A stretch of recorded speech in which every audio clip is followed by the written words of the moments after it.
Teachings of Lord Caitanya, the Golden Avatar, a treatise on factual spiritual life by His Divine Grace A.C. Bhaktivedanta Swami Prabhupada, founder Acharya of the International Society for Krishna Consciousness. Chapter 12. The Devotee. As mentioned above, a person in Krishna consciousness, being fully devoted to the transcendental loving service of the Lord, develops all the godly qualities of the demigods.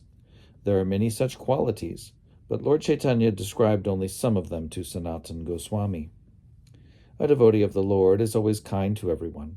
He does not pick quarrels. His interest is in the essence of life, which is spiritual. He is equal to everyone. No one can find fault in him. His magnanimous mind is always fresh and clean, and he is without material possessions. He is a benefactor to all living entities and is peaceful and always surrendered to Krishna. He has no material desires. He is very humble and is fixed in his purpose. He is victorious over the 6 material qualities, such as lust and anger, and he does not eat more than he needs. He is always sane and is respectful to others, but he does not require respect for himself. He is grave, merciful, friendly, poetic, expert, and silent. Srimad Bhagavatam 3:25-21 also describes the person in Krishna consciousness, one who is devoted to the loving service of the Lord. There, the devotee is said to be always tolerant and merciful, and a friend to all living entities. He has no enemies. He is peaceful, and he possesses all good qualities. These are a few of the characteristics of a person in Krishna consciousness. It is also said in Srimad Bhagavatam 5:5-2 that if one gets the opportunity to serve a great soul, a Mahatma, his path to liberation is open. However, those who are attached to materialistic persons are on the path of darkness. Those who are actually holy are transcendentalists.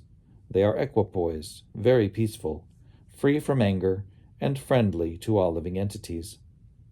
Simply by associating with such holy men, one can become a Krishna-conscious devotee of the Lord. Indeed, to develop love of Godhead, the association of such great souls is needed.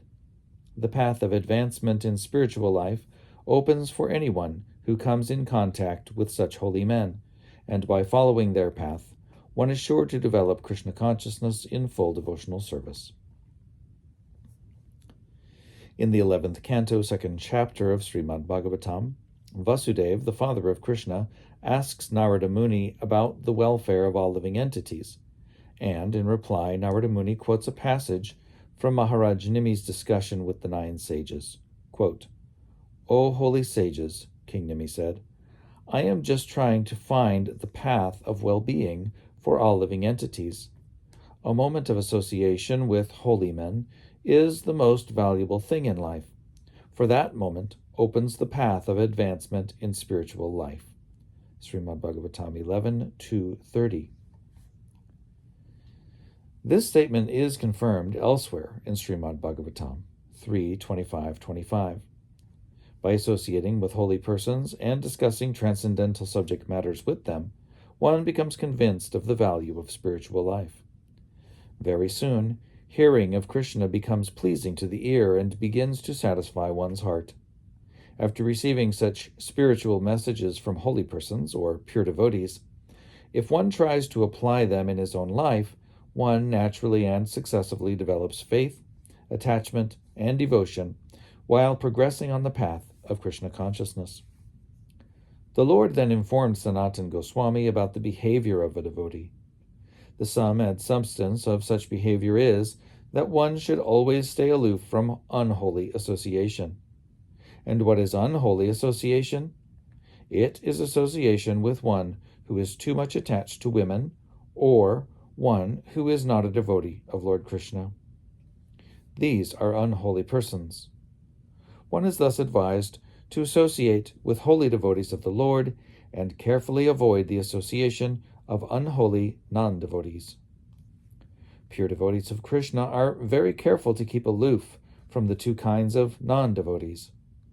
The result of unholy association is described in Srimad Bhagavatam 3, 31, 33 through 35.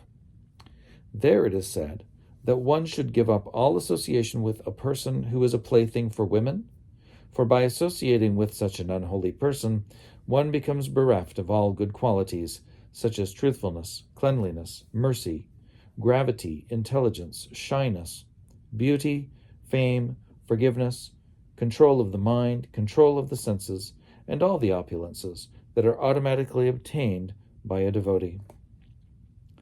A man is never so degraded as when he associates with persons who are too much attached to women. Regarding remaining aloof from unholy persons, Lord Caitanya quoted a verse from the Katyayana Samhita, quote, "One should rather tolerate the miseries of being locked in a cage filled with fire than associate with those who are not devotees of the Lord," unquote.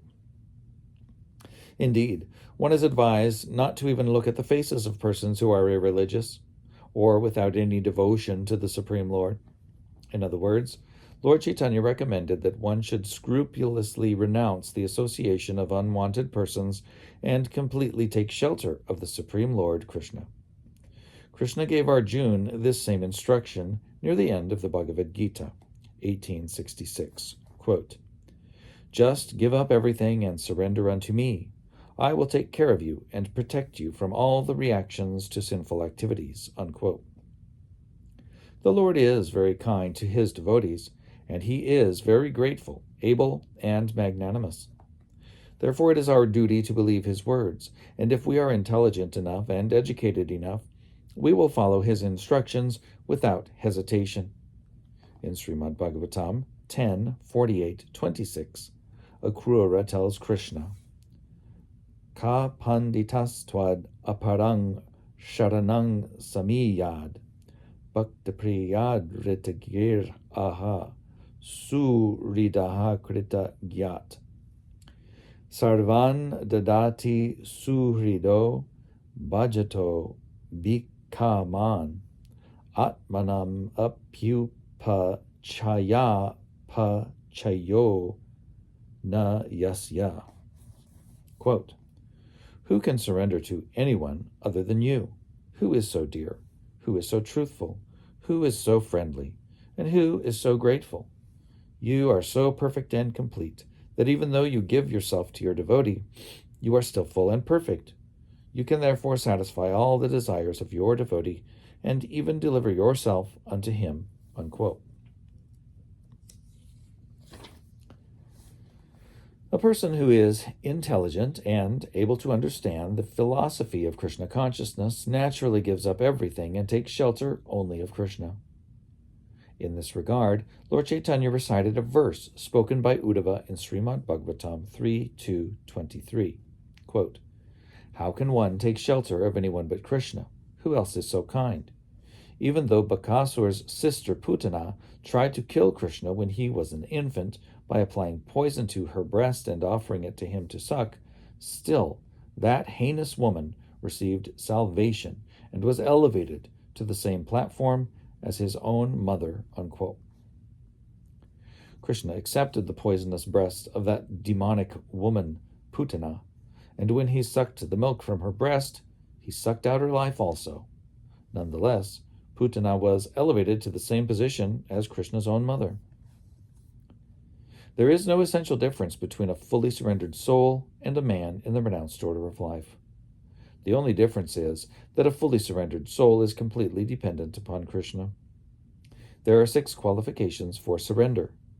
The first is that one should accept everything favorable for the discharge of one's duties in devotional service, and one should be determined to accept the process. The second is that one should give up everything that is unfavorable for the discharge of devotional service, and one should be determined to give it all up. Thirdly, one should be convinced that only Krishna can protect him and should have full faith that the Lord will give that protection. An impersonalist thinks that his actual identity is in being one with Krishna, but a devotee does not destroy his identity in this way. He lives with full faith that Krishna will kindly protect him in all respects. Fourthly, A devotee should always accept Krishna as his maintainer. Those who are interested in the fruits of activities generally expect protection from the demigods, but a devotee of Krishna does not look to any demigod for protection. He is fully convinced that Krishna will protect him from all kinds of unfavorable conditions. Fifthly, a devotee is always conscious that he is not independent in fulfilling his desires. Unless Krishna fulfills them, they cannot be fulfilled. Lastly, one should always think of himself as most fallen, so that Krishna will take care of him. Such a surrendered soul should take shelter of a holy place like Vrindavan, Mathura, Dwaraka, or Mayapur, and should surrender himself unto the Lord, saying, quote, "My Lord, from today I am yours. You can protect me or kill me as you like." Unquote. When a devotee takes shelter of Krishna in such a way, Krishna is so grateful that he accepts him and gives him all kinds of protection. This is confirmed in Srimad Bhagavatam 11:29-34, where it is said that if a person who is about to die takes full shelter of the Supreme Lord and places himself fully under his care, he actually attains immortality at that time and becomes eligible to associate with the Supreme Lord and enjoy transcendental bliss. The Lord then explained to Sanatana Goswami the various types and symptoms of practical devotional service. When devotional service is performed with our present senses, it is called practical devotional service. Actually, devotional service is the eternal life of the living entity and is lying dormant in everyone's heart. The practice which invokes that dormant devotional service is called practical devotional service. The purport is that the living entity is constitutionally part and parcel of the Supreme Lord. The Lord can be compared to the sun, and the living entities can be compared to molecules of sunshine. Under the spell of the illusory energy, the spiritual spark is almost extinguished, but by practical devotional service, one can revive his natural constitutional position. When one practices such devotional service, it should be understood that he is returning to his original and normal, liberated position. Practical devotional service can be performed with one's senses under the direction of a bona fide spiritual master. One begins spiritual activities for advancement in devotional service or Krishna consciousness by hearing. Indeed, hearing is the most important method for advancement in Krishna consciousness, and one should be very eager to hear favorably about Krishna. Giving up all speculation and fruitive activity, one should simply worship Krishna and desire to attain love of God. That love of God is eternally existing within everyone. It simply has to be evoked by the process of hearing. Hearing and chanting are the principal methods of devotional service. Devotional service may be regulative or affectionate. One who has not developed transcendental affection for Krishna should conduct his life according to scriptural injunctions and under the guidance of the spiritual master. In Srimad Bhagavatam 2.1.5, Shukadeva Goswami advises Maharaj Parikshit, Tasmad Bharata Sarvatma Bhagavan Ishvaro Hari Srotavya Kirtitavyascha Smartavyashchachata Bhayam. Quote, O best of the Bharatas, it is the prime duty of persons who want to become fearless to hear about the Supreme Personality of Godhead, Hari, and to chant about him and always remember him. Unquote.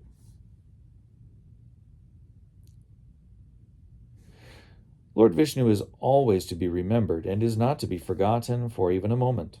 This is the sum and substance of all regulative principles. The conclusion is that when all the rules, regulations, and recommended and prohibited activities in the revealed scriptures are taken together, remembrance of the Supreme Lord is always the essence of everything. To always remember the Supreme Personality of Godhead within one's heart is the main practice of devotional service, and in that practice there are no regulative principles, there are no do's and don'ts. However, one should generally accept the following principles to properly execute devotional service. The devotee should 1. Take shelter of a bona fide spiritual master. 2. Receive initiation from the spiritual master. 3.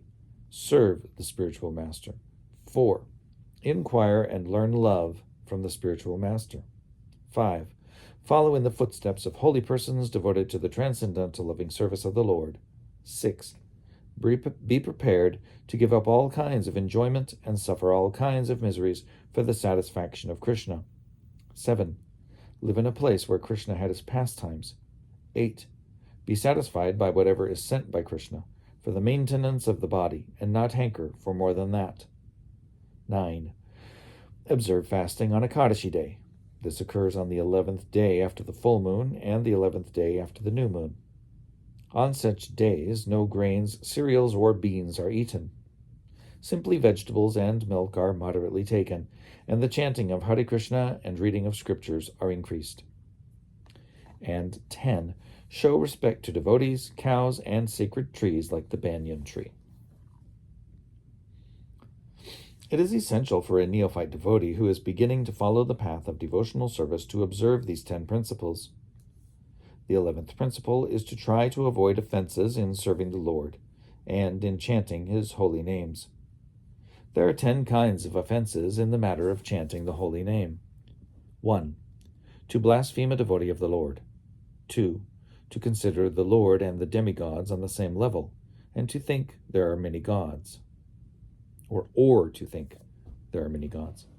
3. To neglect the orders of the spiritual master. 4. To minimize the authority of the scriptures, the Vedas.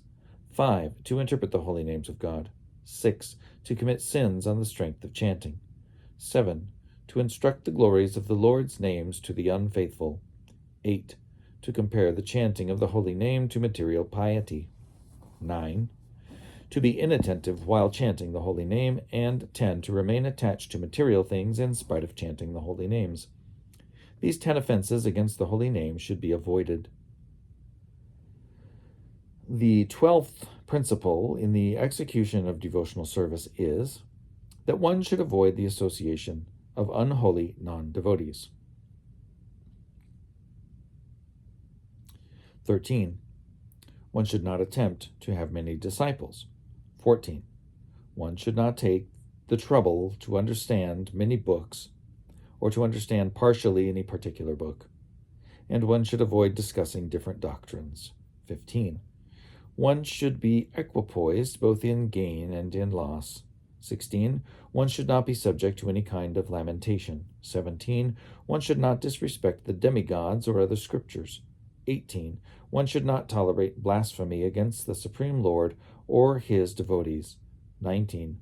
One should avoid ordinary topics of novels and fiction, but there is no injunction that one should avoid hearing ordinary news.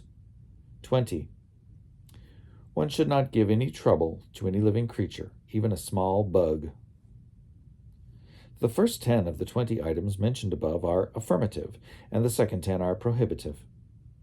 In the Bhakti Rasamrita Sindhu, compiled by Srila Rupa Goswami, it is said that one should be very liberal in behavior and should avoid any undesirable activities. Of the 20 regulations, the most important are the first 3: to accept the shelter of a bona fide spiritual master, be initiated by him, and serve him. In addition to these 20, there are 35 more items of devotional service, and they can be analyzed as follows. 1. Hearing about the Lord. 2. Chanting about him. 3. Remembering him. 4. Worshipping him. 5. Praying to him. 6. Serving him. 7. Engaging as his servitor. 8. Being friendly toward him. 9. Offering everything to him. 10. Dancing before the deity. 11. Singing before the deity. 12. Informing the deity of one's thoughts. 13. Offering obeisances to the deity. 14. Standing up to show respect to the deity and the devotees. 15. Following a devotee when he gets up to go to the door. 16. Entering the temple of the Lord. 17. Circumambulating the temple of the Lord. 18. Reciting prayers to the Lord. 19. Vibrating hymns in his honor. 20. Performing Sankirtan, or congregational chanting of the holy name. 21. Smelling the incense and flowers offered to the deity. 22. Accepting prasadam, food offered to Krishna. 23. Attending the arati ceremony. 24. Seeing the deity. 25. Offering palatable foodstuffs to the Lord. 26. Meditating on the Lord. 27. Offering water to the tulsi tree. 28. Offering respect to the Vaishnavas or advanced devotees. 29. Living in Mathura or Vrindavan. 30. Understanding Srimad Bhagavatam. 31. Trying one's utmost to attain Krishna. 32. Expecting the mercy of Krishna. 33. Joining with devotees in performing Krishna's ceremonial functions. 34. Surrendering to the Lord in all respects. 35. Observing different ceremonial functions and vows. To these 35 items are added another 4. 1. Marking one's body with sandalwood pulp to show that one is a Vaishnava. 2. Painting one's body with the holy names of the Lord. 3. Covering one's body with the remnants of the deity's coverings. 4. Sipping charanamrita, the water that has washed the deity. These 4 additional items make 39 items for devotional service in all, and out of all of these, the following 5 are most important. 1. To associate with devotees. 2. To chant the holy name of the Lord. 2. To hear Srimad Bhagavatam. 4. To live in a holy place such as Mathura or Vrindavan. And 5. To serve the deity with great devotion. These items are especially mentioned by Rupa Goswami in his book Bhakti Rasamrita Sindhu. The 39 items above, plus these 5 items, total 44 items. Add to these the 20 preliminary items, and there are a total of 64 items for conducting devotional service. The devotional service of one who adopts these 64 items with his body, mind, and senses gradually becomes pure. Some of the items are completely distinct from others, some are identical, and others appear to be mixed. Srila Rupa Goswami has recommended that one live in the association of those who are of the same mentality. Therefore, it is necessary to form some association for Krishna consciousness and live together for the cultivation of knowledge of Krishna and devotional service. The most important item for living in that association is the mutual understanding of the Bhagavad Gita and Srimad Bhagavatam. When faith and devotion are developed, they become transformed into the worship of the deity, chanting of the holy name, and living in a holy place like Mathura and Vrindavan. The last 5 items mentioned after the first 39 are very important and essential. If one can simply discharge these 5 items, he can be elevated to the highest perfectional stage, even if he does not execute them perfectly. One may be able to perform one item or many items according to one's capacity, but it is the principal factor of complete attachment to devotional service that makes one advance on the path. Some devotees in history, like Maharaj Ambarish, attained perfection in devotional service by executing all the items of devotional service, while many others attained perfection by discharging the duties of only one item. Some of them are Maharaj Parikshit, who was liberated and fully perfected simply by hearing; Shukadeva Goswami, who became liberated and attained perfection in devotional service simply by chanting; Prahlad Maharaj, who attained perfection by remembering; Lakshmi, who attained perfection by serving the lotus feet of the Lord; King Prithu, who attained perfection simply by worshipping; Akrura, who attained perfection simply by praying; Hanuman, who attained perfection simply by becoming the servant of Lord Ram; Arjun, who attained perfection simply by being a friend of Krishna's; and Bali Maharaj, who attained perfection simply by offering whatever he had in his possession. As mentioned above, Maharaj Ambarish performed all the items of devotional service. He first of all engaged his mind by fixing it on the lotus feet of Krishna. He engaged his words, his power of speaking, in describing the transcendental qualities of the Supreme Personality of Godhead. He engaged his hands in washing the temple of the deity, his ears in hearing the words of Krishna, and his eyes in beholding the deity. He engaged his sense of touch by rendering service to the devotees, and he engaged his sense of smell by relishing the fragrance of the flowers offered to Krishna. He engaged his tongue in tasting the tulsi leaves offered to the lotus feet of Krishna, his legs in going to the temple of Krishna, and his head in offering obeisances to the deity of Krishna. Because all his desires and ambitions were thus engaged in the devotional service of the Lord, Maharaj Ambarish is considered the leader in discharging devotional service in all kinds of ways. Whoever engages in the devotional service of the Lord in full Krishna consciousness becomes freed of all debts to the sages, demigods, and forefathers, to whom everyone is generally indebted. This is confirmed in Srimad Bhagavatam 11.5.41. Devarshi bhutapta nrinang pitrinam na kinkaro nayam rinicha rajan sarvat manaya sharanang sharanyam gato mukundang parihritya kartam. Quote, whoever fully engages himself in the service of the Lord, O king, giving up all other duties, is no longer indebted to the demigods, the sages, other living entities, his relatives, the forefathers, or any man. Unquote.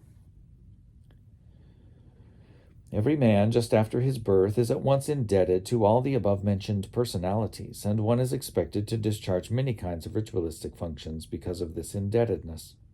But a person who is fully surrendered unto Krishna has no obligation. He becomes free from all debts. It should be carefully noted, however, that when a person gives up all other duties and simply takes to the transcendental service of Krishna, he has no material desire and is not apt to perform sinful activities. If, however, he performs sinful activities, not willfully but by chance, Krishna gives him all protection. It is not necessary for him to purify himself by any other method, and this is confirmed in Srimad Bhagavatam 11.5.42. Quote, a devotee who is fully engaged in the transcendental loving service of the Lord is protected by the Supreme Person. But in case such a devotee unintentionally commits some sinful activity or is obliged to act sinfully under certain circumstances, God, situated within his heart, gives him all protection. Unquote. The processes of speculative knowledge and renunciation are not chief items for elevation in devotional service. One does not have to take to the principles of nonviolence and sense control, although there are rules and regulations for acquiring these qualities in the other processes. Without even practicing these processes, a devotee develops all good qualities simply by discharging devotional service to the Lord.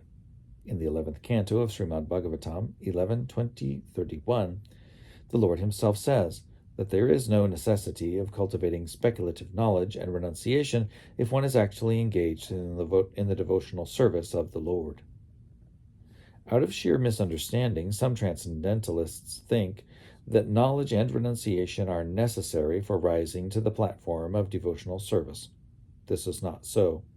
The cultivation of knowledge and the renunciation of fruitive activities may be necessary for understanding one's spiritual existence in relation to the material conception of life, but they are not part and parcel of devotional service. The results of knowledge and fruitive activities are liberation and material sense gratification, respectively. Therefore, they cannot be part and parcel of devotional service. Rather, they have no intrinsic value in the discharge of devotional service. One who is freed from bondage to the results of knowledge and fruitive activities can be situated in devotional service. Since a devotee of Lord Krishna is by nature non-violent, and since his mind and senses are controlled, he does not have to make a special effort to acquire the good qualities which result from cultivating knowledge and performing fruitive activities. When Uddhava was questioning Krishna about the rules and regulations according to Vedic injunctions, he asked, quote, why is it that the Vedic hymns encourage one in material enjoyment, while at the same time the Vedic instructions also free one from all illusion and encourage one toward liberation? Unquote. The Vedic rules are said to be ordained by the Supreme Personality of Godhead, but apparently there are contradictions, and Uddhava was anxious to know how one could resolve these contradictions. In reply, Lord Krishna cited the verse mentioned above, Srimad Bhagavatam 11:20-31, informing him of the super excellence of devotional service. Quote, "For one who is already engaged in devotional service to me, and whose mind is fixed on me, it is neither practical nor necessary to cultivate knowledge and renunciation." Unquote. Thus, the Lord's conclusion is that devotional service is independent of any other process. The cultivation of knowledge, renunciation, or meditation may be a little helpful in the beginning, but they cannot be considered necessary for discharging devotional service. In other words, devotional service can be discharged independently of the cultivation of knowledge and renunciation. In this regard, there is also a verse from the Skanda Purana in which Narada Muni tells a hunter tribesman, quote, "O hunter, the qualifications you have just now acquired, such as nonviolence and others, are not astonishing, because one who is engaged in devotional service to the Supreme Lord cannot be a source of trouble for anyone under any circumstance." Unquote.